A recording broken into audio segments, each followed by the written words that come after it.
Saludos a los amigos en el país y en el exterior. Un nuevo programa de libertad de expresión donde la palabra de todos importa. Qué grato en esta ocasión tener junto a nosotros, junto a ustedes amigos, a dos distinguidos ecuatorianos dentro de la política, del aspecto profesional de la abogacía, de la diplomacia.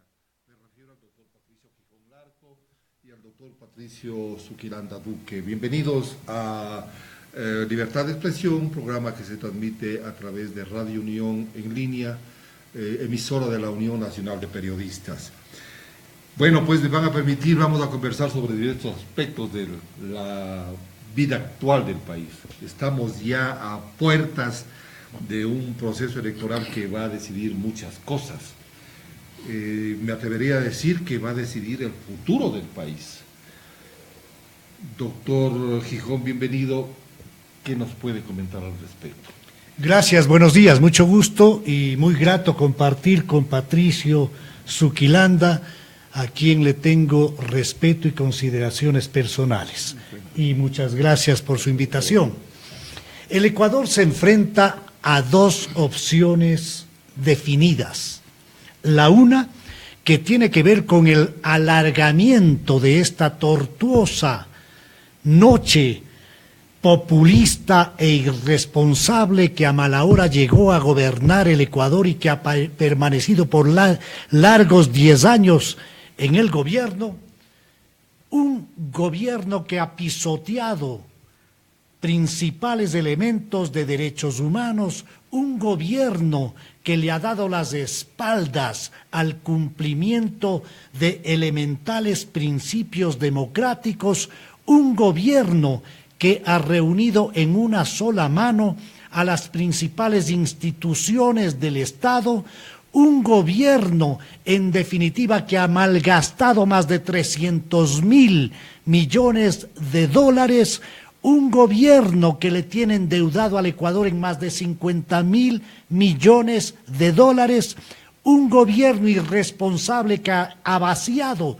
los fondos de la Seguridad Social, los fondos del Banco Central y que hasta se dio el lujo de prendar parte del oro físico de la Reserva Nacional, un gobierno que ha perseguido a actores sociales que se han atrevido a disentir de la verdad oficial, un gobierno en suma que disfrazado de democrático es una dictadura clara y es simplemente una expresión de lo que significa la extensión de esta franquicia venezolana, chavista y madurista.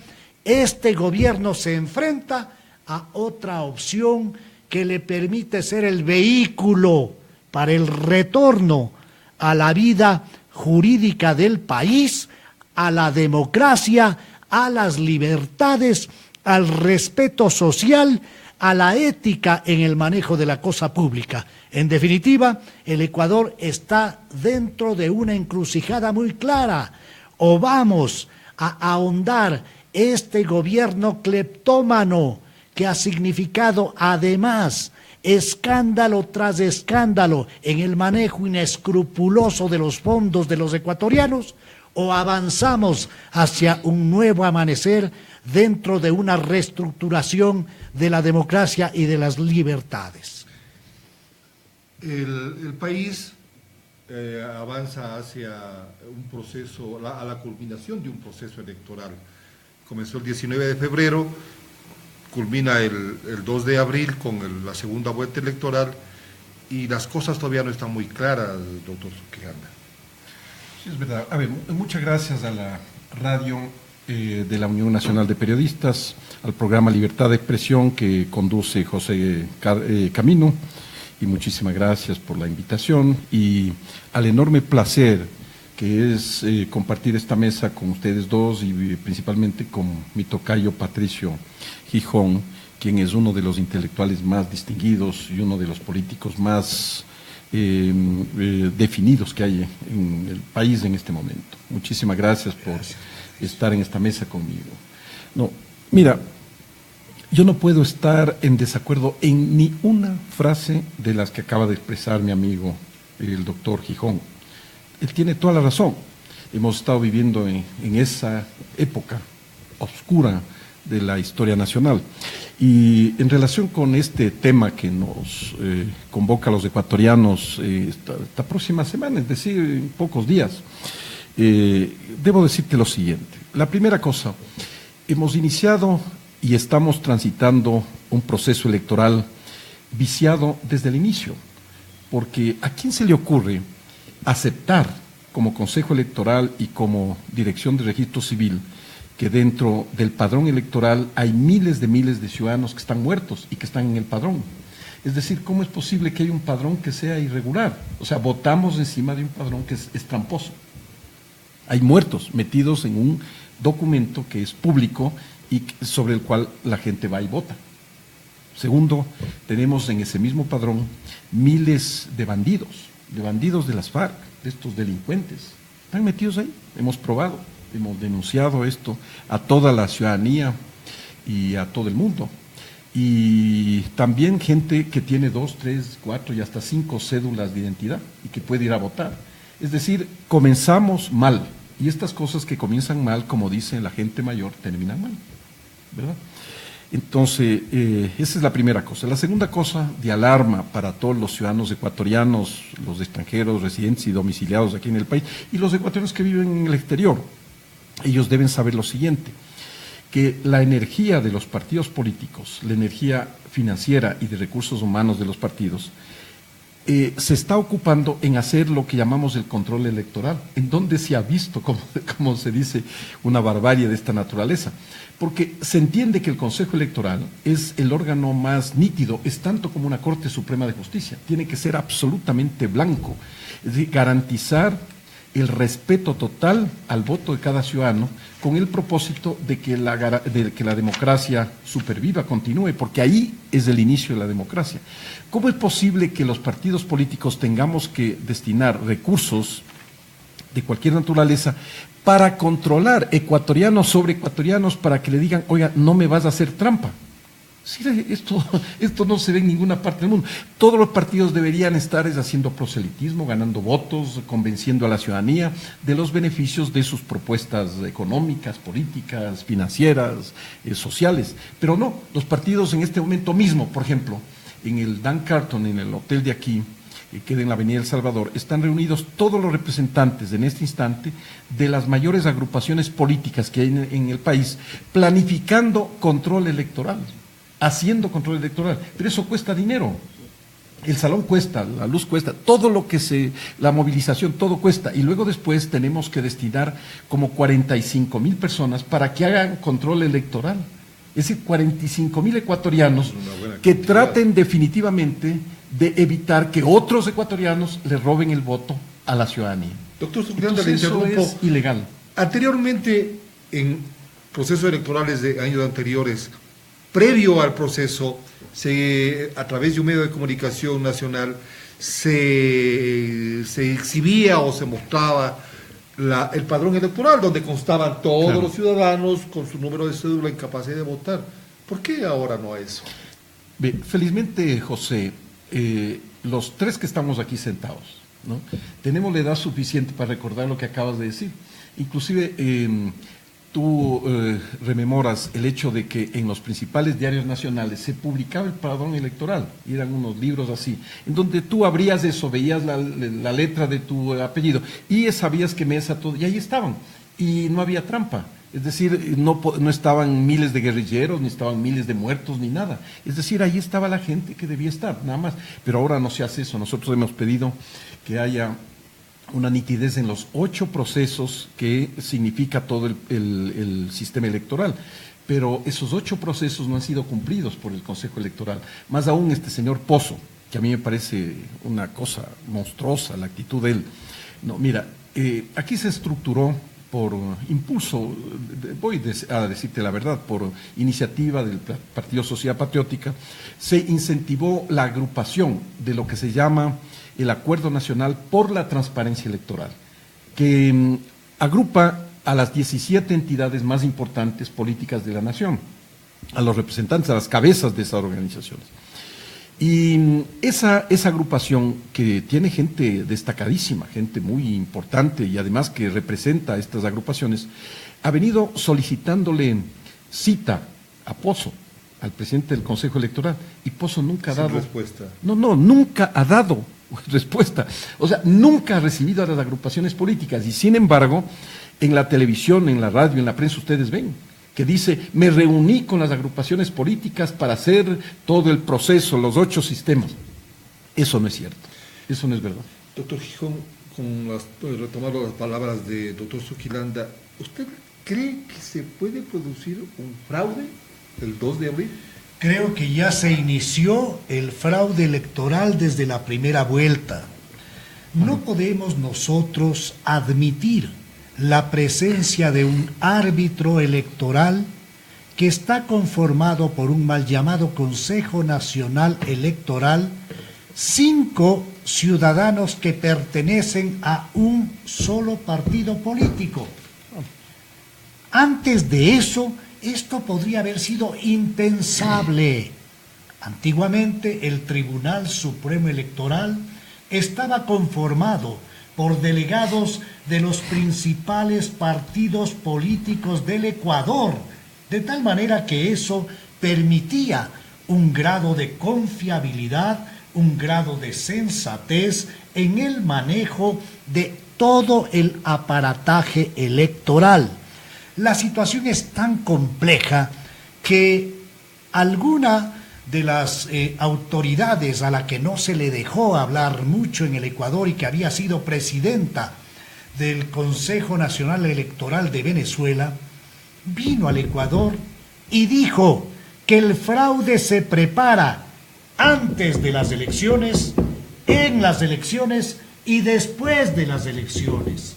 Hay una serie de actos y de eventos sucesivos que se dan para preparar la distorsión en el resultado final. Eso es el fraude, la distorsión en el resultado final. Incluso se lo prepara con normas supuestamente legales que dan origen a esa distorsión, y lo voy a probar. Cuando se implementa el método de Hunt, se establece un privilegio para las mayorías en detrimento del legítimo espacio que deben tener otras agrupaciones que no tienen precisamente esa calificación de ser mayoritarias. En una democracia deben convivir y compartir las mayorías, los sectores medios y las minorías políticas. Eso es democracia. ¿Y qué es lo que ocurrió con el método de Hunt? Voy a dar un ejemplo.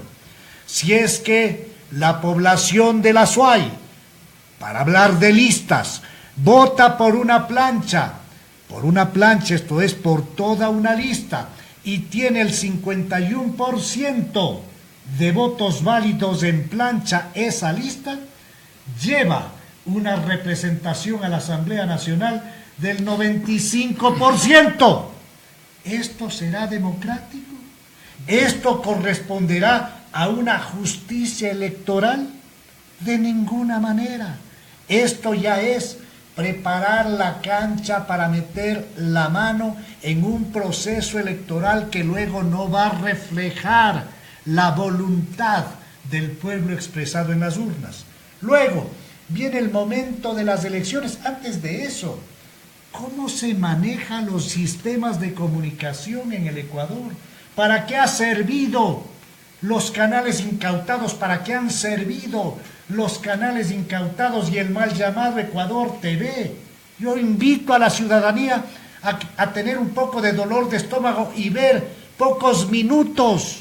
Esos canales se convierten simplemente en botafuegos y en campaña sucia y en campaña de endiosamiento de esta mal llamada revolución ciudadana. Es decir, otro de los segmentos que prepara el fraude tiene que ver con meter la mano en la comunicación para tratar de vaciar el cerebro de los ecuatorianos y hacerle creer que ellos son los artífices únicos de un Ecuador diferente, moderno, con una salud impecable, con una educación maravillosa, con unas carreteras que no hay ni siquiera en Europa, que ellos en definitiva le han transformado al Ecuador, cuando la verdad sea dicha, el Ecuador ha malgastado en este correato más de 300.000 millones y tenemos la deuda más alta y tenemos los problemas más graves y ahora mismo se está echando mano a un nuevo préstamo de $1.000 millones a China con el pretexto de seguir dando obras a la franja costanera que fue complicada por el problema del terremoto. En definitiva, yo considero que están dados todos los elementos necesarios para que se dé una distorsión en el manejo de las elecciones que solamente podrá ser superada si es que la población con montañas de votos, votos por el Ecuador, votos por la democracia, votos por el respeto, votos por la ética, votos en definitiva por el único candidato de oposición que quedó, que es Guillermo Lasso, si es que hay una montaña gigantesca de votos que entierre esta propuesta cleptómana llena de corrupción, de miseria moral y de una propuesta de venezualización de nuestra patria. Doctor Sukilanda, doctor Gijón acaba de citar algo que es muy importante y que nos permite ampliar un poco más la conversación que estamos realizando ahora, el tema del préstamo, un nuevo préstamo que aspira a obtener el gobierno del presidente Correa. Pero también hay negros nubarrones en la economía. Acabamos seguramente de escuchar que el precio del petróleo sigue bajando. Le veía a un experto petrolero hoy en la mañana en CNN y él decía que esto no va a parar, que va a seguir descendiendo. ¿Hasta qué niveles va a llegar? Y esto va a permitir que el gobierno se endeude más hasta el 24 de mayo. Claro, mira José, el tema de la deuda es un tema trágico para Ecuador, eso ya lo sabemos, pero el tema del petróleo también es trágico, a pesar de que tú recuerdas que el crecimiento de la economía se produjo en el año 2004-2005, estuvo en 8.9% el crecimiento de la economía, con un barril de petróleo de $18, ¿no? Y todo lo que subía de 18 a 24 se metía en el fondo de reserva, que tuvimos lo que el presidente se refería a los fonditos, ¿no? Ese fondo. Pero bueno, mira, el tema, porque yo quiero seguir esta línea de pensamiento tan importante de Patricio, cuando él menciona todas las consecuencias, él habla de la previsión y las consecuencias de todo este engaño, de la farsa de las elecciones, de todo este engaño que está produciendo la candidatura de Moreno, porque es una serie de engaños, o sea, dentro del proceso eleccionario hay engaños. Hablemos, por ejemplo, rápidamente del tema de la vivienda. Y hablemos yo soy muy aficionado a meter un par de cifras y decirte por qué es un engaño.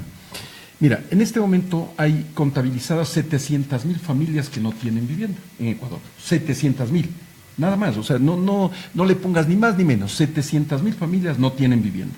A pesar de que Patiño fue a Cuba, como ustedes recuerdan, y construyó una gran cantidad de viviendas de allá en Cuba, y que ahora me acabo de informar por un dato que me dio un funcionario de la Cancillería. Esas viviendas que teóricamente el gobierno del Patiño fue a regalar en nombre de los ecuatorianos, con plata de los ecuatorianos allá, de una manera ilegal. No, esas viviendas no han sido ocupadas por la gente pobre de Cuba. Acabo de informarme esto ayer, me cuentan por la noche. Dice que esas viviendas están siendo alquiladas a los turistas. Primera cosa. Segundo, otras viviendas de esas han cogido el buró del secretariado del Partido Comunista. O sea, es algo impresionante. Es decir, ¿de qué estamos hablando? Es decir, bueno, pero ya esto estamos acostumbrados a la tontería, como dice mi tocayo, ¿no? Mira, pero vamos hablando. 700.000 viviendas. ¿Qué sucede? Pongamos, el señor Moreno está diciendo que hay que dar vivienda a todo mundo y que va a regalar, y además está haciendo firmar todo. A ver, ¿quién quiere vivienda? Anótese. Entonces ahí están firmando los que tienen y los que no tienen. Es decir, van a ser más de 700.000 viviendas que aparecen en la lista de Alianza País. Pero supongamos que solamente depuren y haya los que no tienen vivienda, 700.000. Si una vivienda social de 40 metros te cuesta $20,000, ¿no? Sin contar el terreno, porque el terreno estamos hablando de que alguien va a dar las alcaldías, las prefecturas, no sé. Bueno, pero hablemos de $20,000. Eso significa $14,000 millones. Entonces, en este instante, ¿de dónde sacas $14,000 millones? Eso significa la mitad del presupuesto del Estado, que es en este momento $29,000 millones, ¿verdad? Entonces, ¿de dónde tienes vos $14,000 millones para satisfacer la oferta que el señor Moreno le está haciendo a la gente pobre de este país? Entonces, bueno, claro, estoy hablando de vivienda, pero déjame echarle la mano aquí, porque eso es bien importante, José. Entonces, mira, a mí me parece que el señor Moreno debería ser un hombre serio. O sea, ya tiene la edad suficiente para ser serio. Además está sentado todo el día y eso significa que tiene mucho tiempo para meditar, como yo digo, ¿no? Él no tiene distracciones de ninguna naturaleza. Entonces, él debería ponerse serio y no decir este tipo de engaños a la sociedad ecuatoriana. De otro lado, él está hablando del famoso crédito. También les está haciendo firmar el crédito. ¿Qué es el crédito? Entonces, vamos poniendo. Mira, todos los ecuatorianos, hay 4 millones de ecuatorianos que necesitan en este momento desesperadamente crédito. $15,000, dice, ¿no? No, pero vamos en partes. 4 millones de ecuatorianos están desesperados por obtener, para poner una zapatería, una carpintería, una mecánica, comprarse un auto, comprarse un departamento. Entonces necesitarían 20, 30, 40, 50 mil de crédito, ¿no? Pero no le pongamos eso. No le pongamos que le van a pedir 20,000, 30,000, 50,000. No, pongámosle que le van a pedir solo $5,000 de crédito. O sea, 5,000 para ponerse una frutería. $5,000. $5,000 por 4 billones te da 20,000 millones. ¿De dónde diablos el Estado ecuatoriano saca plata para darle, además de vivienda, saca para dar 20,000 millones en crédito a $5,000 de crédito? O sea, otro gran engaño nacional. Fíjate, es un engaño pero miserable desde mi punto de vista. Y por el otro lado, vamos a hablar para finalizar, pues a mí no me gusta mucho hablar mucho en este sentido de tener la palabra mucho tiempo. Mira, el tema del empleo. En este instante, nosotros teníamos en el año 2005 teníamos 300,000 funcionarios públicos, a la baja, como yo decía. Porque en eso Mauricio Pozo era bien tacaño, un ministro bien tacaño, como yo le digo siempre, ¿no?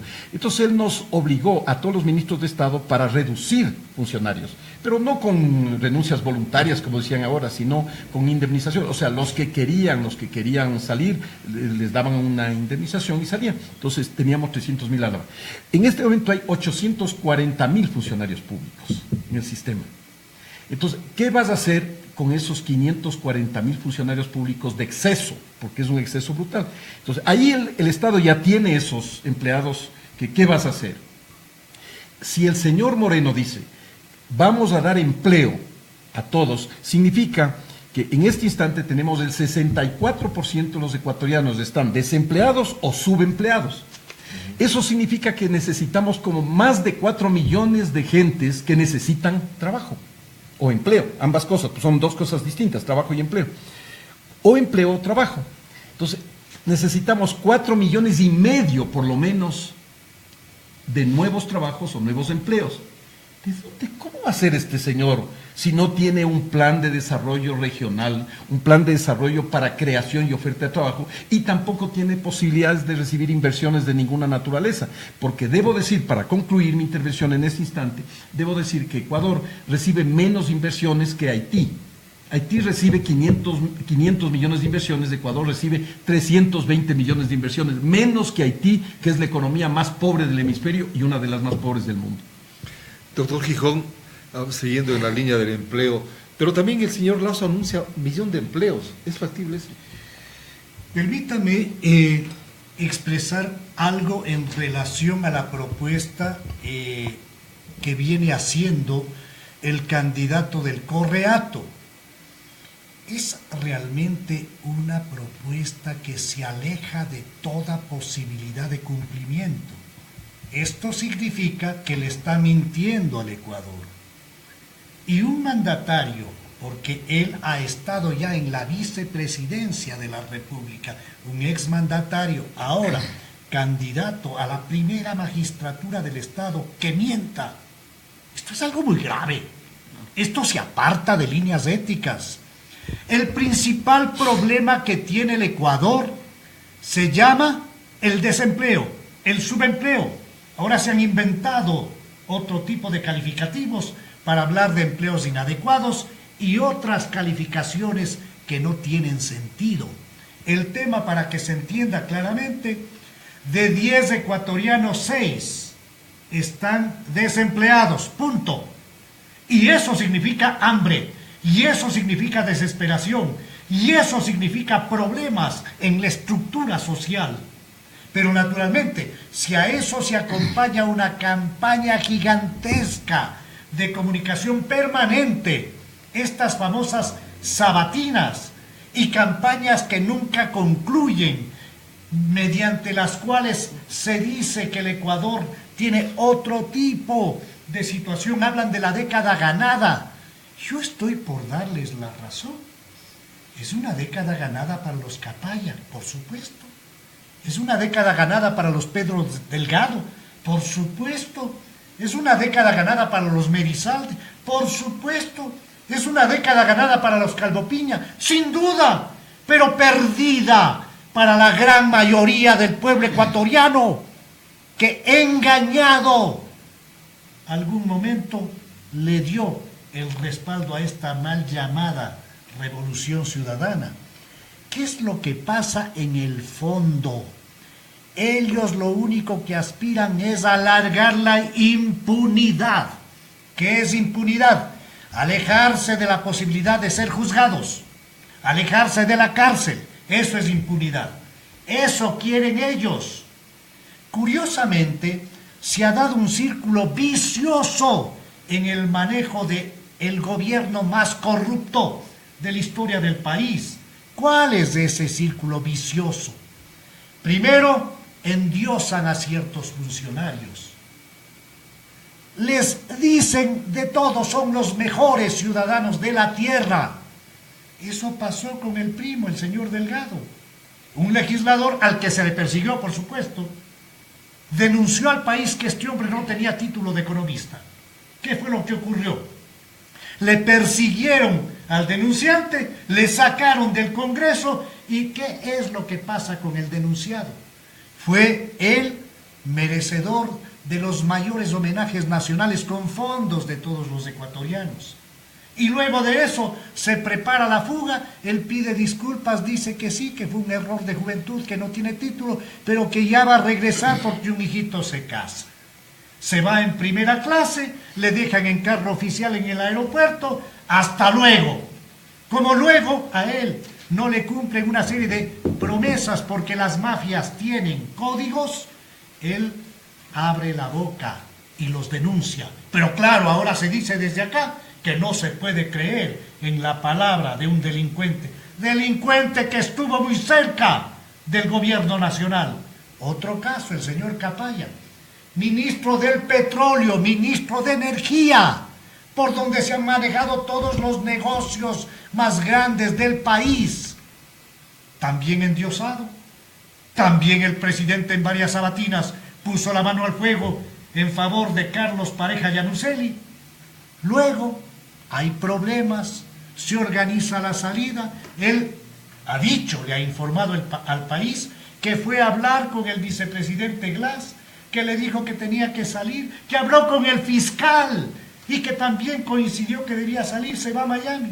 Como también le procesan a la suegra y a un hijo, el hombre revienta en cólera, se decide a hablar y ahora nada menos que ha acusado al fiscal general del Estado y al Contralor General de la Nación de haber recibido coimas que él mismo habría compartido entregándoles personalmente en el Swiss Hotel de la ciudad de Quito.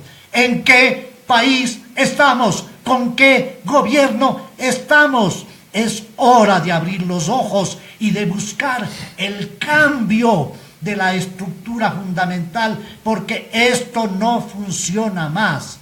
Si es que hay tiempo, hablaremos de otro tema que a mí me preocupa y que es la inminente desdolarización del aparato en la República del Ecuador, si es que a mala hora y en base a fraude llega a alargar el mandato, este proceso mal llamado de la Revolución Ciudadana. Pues ya vamos a ir luego de un momento, doctor Gijón, pero no me contestó la pregunta del 1.000.000 de empleos que ofrece el señor Lasso. ¿Eso es factible o no?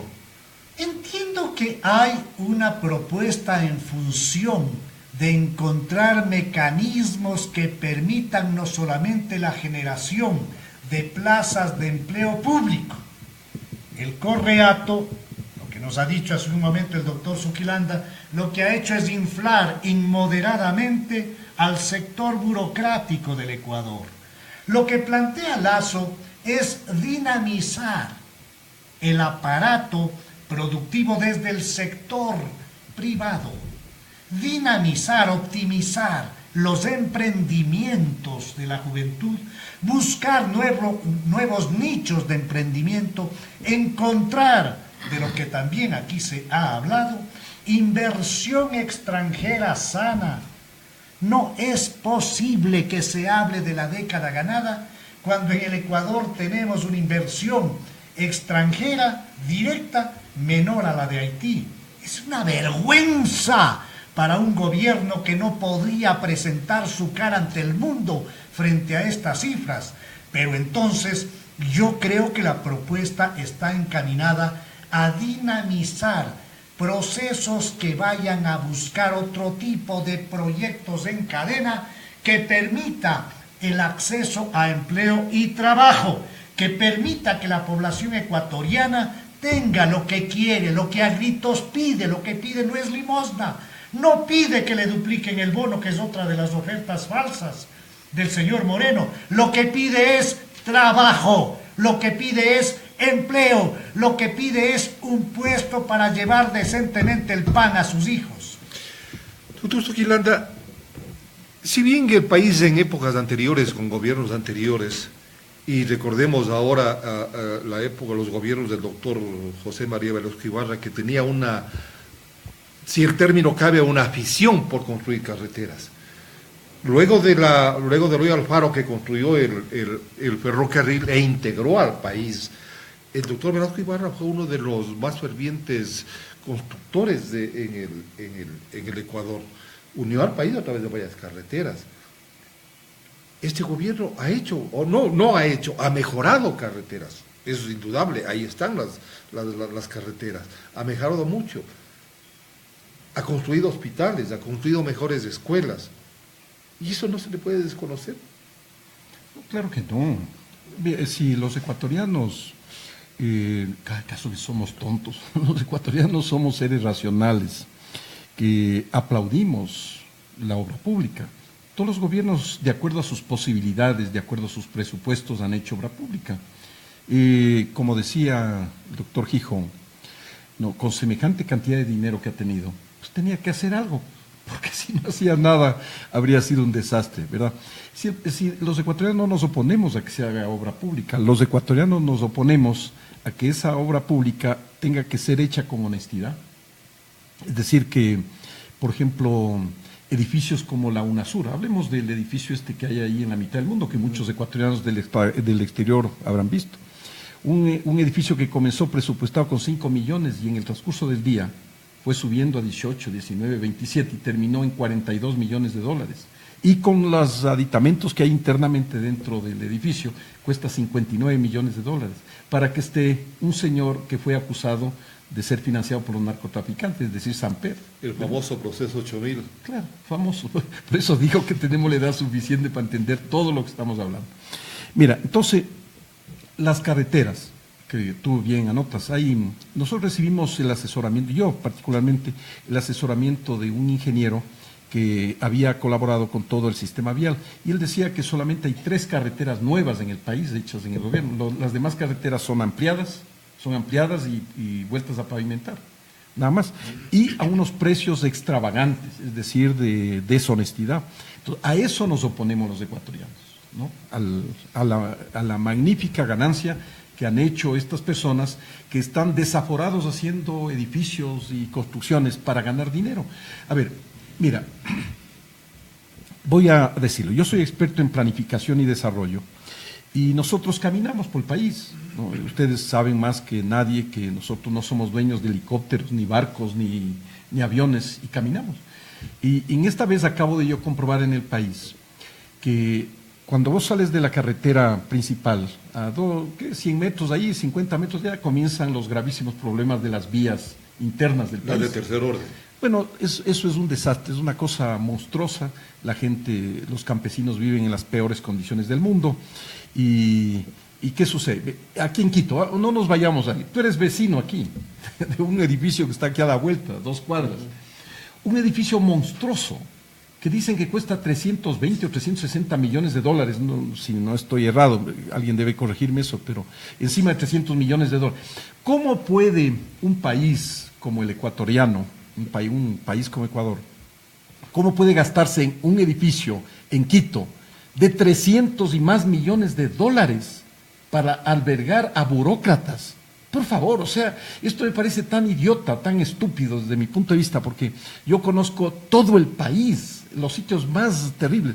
Hablemos, por ejemplo, de una carretera que queda desde la provincia de Sucumbíos hasta Tulcán, para hablar de Tulcán, que es de Segundo y La Bonita. Esa carretera que fue hecha justamente por la famosa Odebrecht.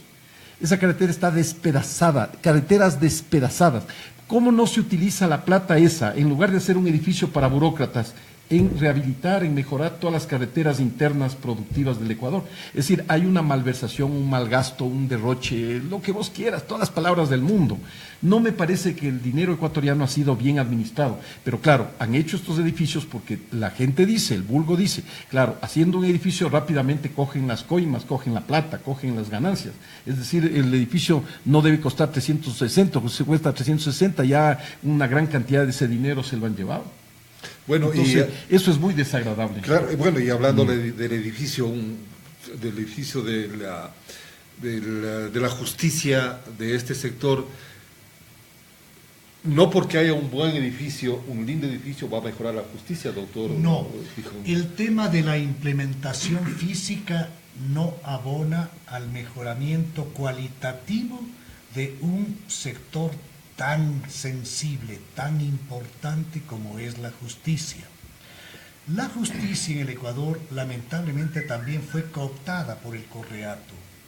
Ellos manejan en una sola mano todo. Han desinstitucionalizado al Ecuador para manejar una argolla muy fuerte, muy dirigida a perseguir a los que consideran enemigos de la revolución ciudadana, a procesarlos y en definitiva a buscar que se implemente en el Ecuador la verdad única, que es la dicha desde el Ejecutivo por un presidente como Correa Delgado. Esa es la verdad. Hemos llegado al extremo de ver cómo se sentencia desde las sabatinas. Cuando dice, es hora de que se haga tal cosa, al siguiente día, después de un par de días, el fiscal o los jueces implementan mecanismos y le dan gusto al jefe del Estado. Entonces, naturalmente no se trata solo de una infraestructura física para hablar del cambio cualitativo, del mejoramiento de los sistemas de administración de justicia, de la profesionalización de los jueces, de la independencia total que deben tener los juzgadores respecto del poder político, independencia total como que hoy, por ejemplo, la Fiscalía debía haber iniciado de inmediato un proceso de indagación previa una vez que el exministro de este gobierno, prófugo de la justicia, el señor Carlos Pareja, ha establecido que él repartió coimas a 2 altos funcionarios. En cualquier país civilizado del mundo se habría iniciado de inmediato. Y la ley lo permite que haga de oficio. Lo obliga, procesos penales para investigar, y que es lo lógico que debió haberse dado en el Ecuador. Si hay 2 autoridades de semejante rango, el fiscal general del Estado es el que maneja toda la investigación criminal en un país, y el Contralor General de la Nación es el juez del buen manejo de los fondos públicos. Semejante nivel de autoridades de control, y en el caso del fiscal, una autoridad del nivel del que maneja todo la investigación criminal, lo lógico habría sido que los dos se excusen de cara al país para que fluyan las investigaciones y para que puedan demostrar, en caso de que así sea, que son personas inocentes. Pero nada de esto se da. Lo que aquí se ha dado es una política del despilfarro. El día de ayer, en un conversatorio, un buen amigo, el doctor Lucero Bolaños, decía que aquí no ha gobernado Correa, que aquí ha gobernado el petróleo, el precio del petróleo, y que todo este carnaval de exceso en gastos se ha dado con el objetivo de optimizar la corrupción. Y esto es lo que hemos visto. ¿Qué fue lo que pasó cuando con bombos y platillo se firmaba un proceso de colaboración al más alto nivel? Vino el presidente venezolano Chávez en esa época, y con exactamente todas las pompas se firmaba para decirle al mundo que acá se construiría una mega obra que es la refinería del Pacífico. Se da el contrato a la firma brasilera y solamente aplanar ese terreno cuesta, creo que $1.200 millones. Yo no sé si aplanaron eso con piedras preciosas. Yo no sé qué pasa. Es un insulto a la inteligencia de la mujer ecuatoriana, del poblador ecuatoriano. Mientras eso se da, yo, que tengo también un pequeño emprendimiento de orden agrícola en el noroccidente de Pichincha, sufro las consecuencias de caminos de herradura que no permiten al productor, al pequeño productor, sacar sus productos de manera adecuada. Allá hay otro país. Ahí el país se estancó 50 años. Es el país que Lo no se único ve. que les interesa es la cosa simplemente de los espejos y de las maniobras, que también acompañadas de un multimillonario proceso que es para lavar el cerebro de la gente, proceso de comunicación pública muy bien manejada, goebbeliano. Eso les interesa para hacer creer que ellos son los directores de la gran transformación del Ecuador, cuando en la realidad este es un proyecto que está infestado de corrupción. Entonces, en la parte medular, yo no puedo admitir que ninguno que tenga algo de sensatez y de patriotismo me diga, pero todos han robado, pero tenemos carreteras, pero tenemos un poco de mejoramiento en tales cosas. Eso es ya bordear la indignidad. Pero es un proyecto político que todavía cuenta con un respaldo considerable, doctor Bueno, Fernández. a ver, José, esto es lo que supone la gente que vive en las grandes ciudades. Los guayaquileños y los quiteños a mí me parece que viven una especie de engaño, porque muchos están mirando la televisión y la televisión engaña. Pues. Los programas del gobierno son diseñados justamente para engañar. Uno parece que está compitiendo con Estados Unidos. Los colegios, las escuelas que aparecen en las imágenes de televisión son más bonitas que los colegios de Europa. Todo eso es montaje, porque en la realidad eso no es verdad. Nosotros observamos a lo largo de estos meses que iba por todo lado y no había ningún correísta. Todo el mundo era anticorreísta. Había que desbaratar el correísmo porque les tenían desempleados, liquidados, sin crédito, sin actividad, sin posibilidades de desarrollo. Los jóvenes huyendo de los campos, esto es una realidad, huyendo y dejando a la gente mayor en las fincas y yéndose a las ciudades para conseguir empleo. Ese es el problema del crecimiento de las grandes urbes. Tú ves que cada vez más hay más y más habitantes en Quito, Guayaquil, en Manta, porque los campesinos salen y salen a estas ciudades ahuyentados por la escasez de posibilidades de desarrollo en los campos. Y además, esta misma gente está desesperada, muchos jóvenes iniciando el proceso de éxodo, un nuevo éxito hacia el exterior. La gente quiere marcharse al exterior, la gente dice yo quiero largarme de aquí del país, a cualquier país del mundo, pero me quiero largar porque no tienen trabajo y no tienen oportunidades, no tienen crédito. Y por eso quisiera complementar algo cuando tú le preguntas al doctor Gijón, a mi tocayo, le dices, mira, ¿cómo podríamos lograr mayores oportunidades de empleo? No sé, yo propuse eso, está esto muy bien elaborado. Primero es necesario abrir rápidamente el crédito, y de hecho hemos hablado con Lazo y con otras personas de la tendencia esta de la oposición. Hay que abrir el crédito, hay que abrir el ingreso de la banca privada acá al Ecuador, porque la banca privada permite créditos de 1 a 3%, con lo cual estaríamos nosotros cogiendo capital de afuera para procesos de desarrollo. En segundo lugar, tenemos el asunto de aperturar nuevamente el sistema del trabajo por horas. Esto es importantísimo porque eso va a beneficiar a los 600,000 jóvenes que están en este momento sin trabajo y sin estudiar, y también a gente de 45 años para arriba y gente de la tercera edad que necesita seguir trabajando por horas. Entonces, es importantísimo abrir el trabajo por horas, porque ustedes no necesito explicar mucho, ustedes lo saben. En cuarto lugar, hay que hacer los famosos acuerdos internacionales para que los productos, porque ese es el grave problema.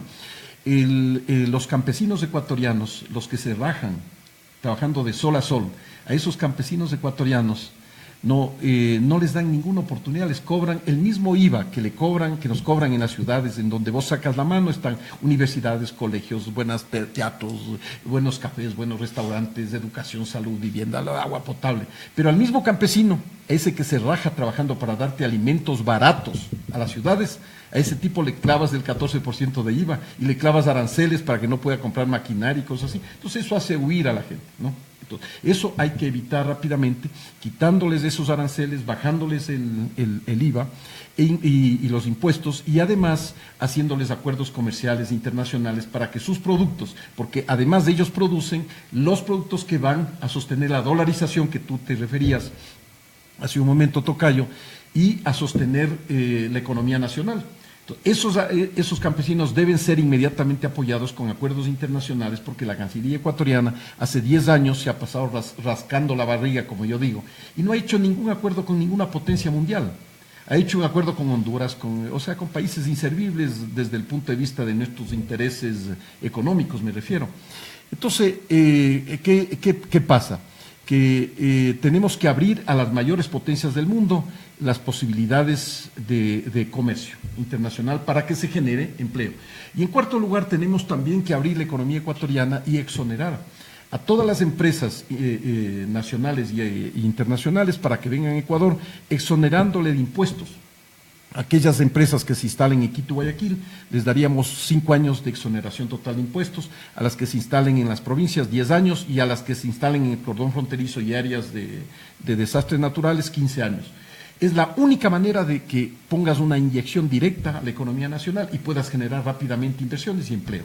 Es decir, hay un programa, la oposición tiene un programa de generación de empleo para atraer a miles de ciudadanos para que tengan ocupación inmediata, ¿verdad? Esa inversión extranjera o ese beneficio que puede generar para el emprendimiento ciudadano, ¿podría darse luego del acuerdo que se firmó con la Unión Europea, doctor Gijón? Debería darse. Más me preocupa visualizar lo que podría ocurrir si es que el país se equivoca, o si es que se implementa el megafraude y a mala hora continúan en el poder los correístas. Ahí estoy convencido que viene la desdolarización, y voy a decir por qué. La noche de ayer tuvimos un conversatorio en Izquierda Democrática al que asistieron varios economistas, y fue el economista Eduardo Valencia, hombre respetable y serio, el que enfocó esta tesis en función de la quiebra real de la economía nacional y de la exposición en cuanto a oferta electoral del candidato Moreno, de duplicación de bonos, de casas y de una serie de cosas que son inmanejables, como ya se ha demostrado, que le llevaría definitivamente al viejo esquema de emisión inorgánica de moneda nacional. Hay dos cosas que todavía, dos únicas cosas que nos distancian y nos diferencian de Venezuela. La una tiene que ver con que en Venezuela las Fuerzas Armadas están a las órdenes de esta dictadura madurista, de la dictadura venezolana. Y la segunda, el hecho de que en Venezuela tienen moneda propia.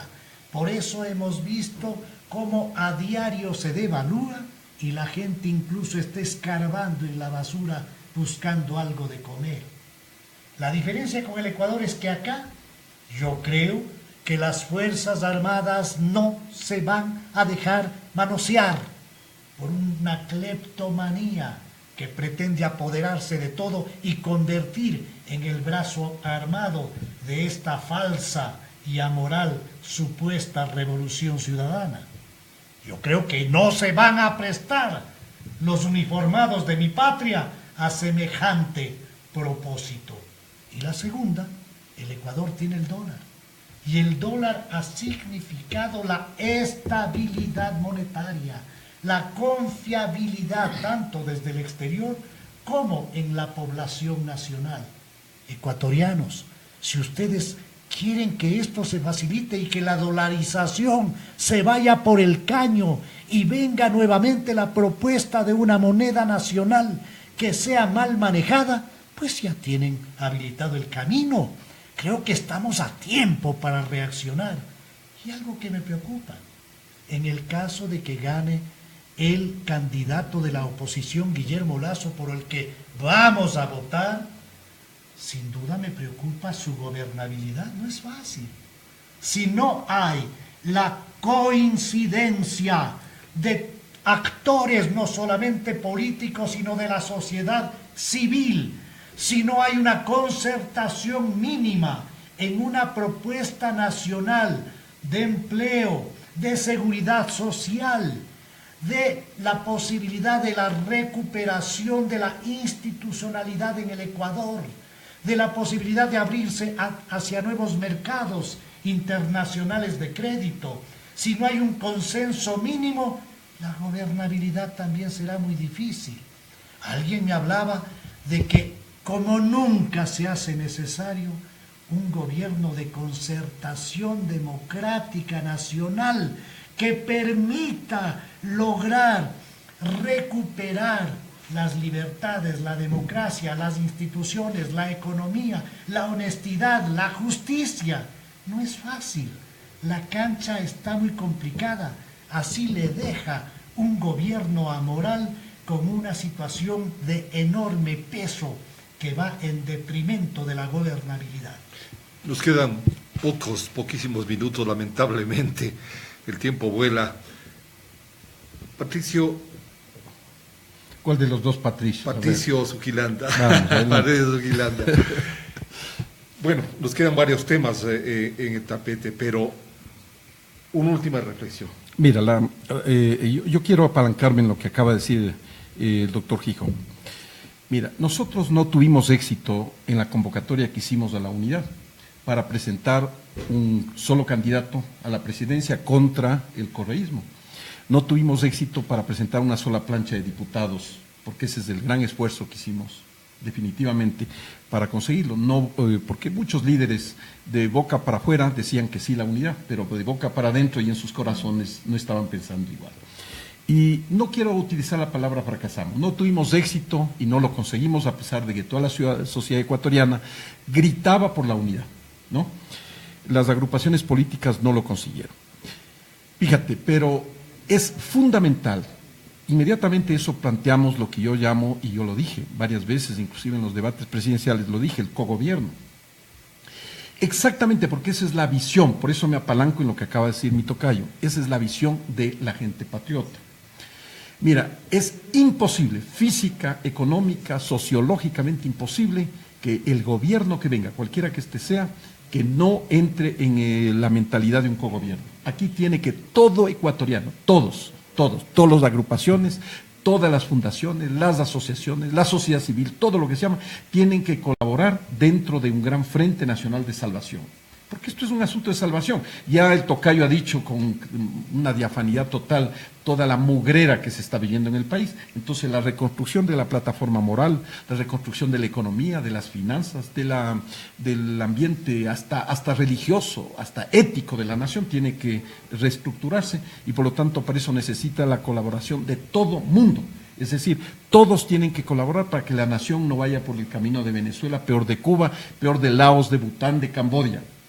¿No? Entonces, en ese sentido, hay que acordarse rápidamente que hay que atender a los agricultores, a los ganaderos, rápidamente al sector productivo, al sector pesquero que está desesperado, ¿no? Acuérdate, voy a ocupar solamente medio minuto para hacer un detalle de esto.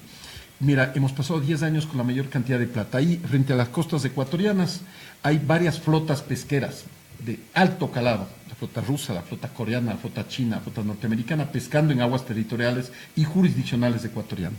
Pescando. ¿Nosotros qué tenemos? Chalupas, barquitos, barquichuelas, todo pescando y procesando la pesca a la vera del mar, en el suelo.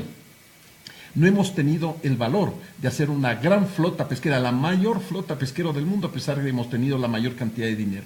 Entonces tenemos que meternos, agricultores, ganaderos, pescadores y además abrir a una gran industria nacional de turismo, porque solamente la industria nacional del turismo va a sustituir a los ingresos petroleros. No hay nada que hacer. Por eso yo dije que el Yasunino tiene que ser un proyecto eliminado inmediatamente.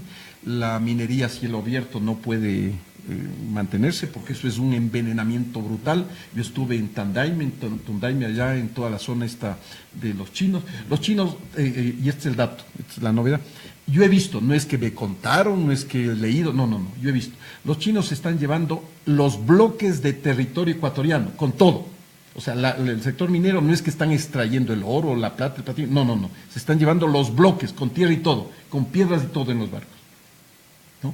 Entonces no están dejando ni la ciencia y tecnología de procesamiento de la minería, no están dejando nada. Están depredando y contaminando los ríos de una manera fenomenal. Así es que es necesario rápidamente reconstruir, porque saquemos una conclusión, tenemos que reconstruir la nación a través de ¿qué? De un Frente Nacional de Salvación que tiene que estar con la colaboración de todos los ecuatorianos, sin distinción de nada. Todos los ecuatorianos que quieran salvar esta nación tienen que estar participando en eso. Gracias a la presencia de nuestros invitados en este día, el doctor Patricio Gijón Larco, el doctor Patricio Zuquilanda Duque, y gracias a ustedes, amigos acá en el país y en el exterior, por habernos escuchado. De invitarles al día de mañana, pues para que nos escuchen también por Radio Unión en línea. Nos veremos el próximo martes con nuevos invitados y les deseamos el mejor de los éxitos a ustedes. Y gracias a mis invitados. Muchísimas gracias, José. Libertad de expresión. Un espacio radial donde todos pueden opinar, discernir y analizar los sucesos del Ecuador y el mundo. Hasta pronto. Esta vieja es peor que el... Cuando le dijo lo del puerto. Esta vieja es peor que el marido de... A mucha gente le ha pasado eso. No, sí, es mucho saludarte. Muchísimas gracias. Muchas gracias. Muchas gracias, doctor. Gracias, Patricio. Muchas gracias, señor. Me vaya viendo un programa acá.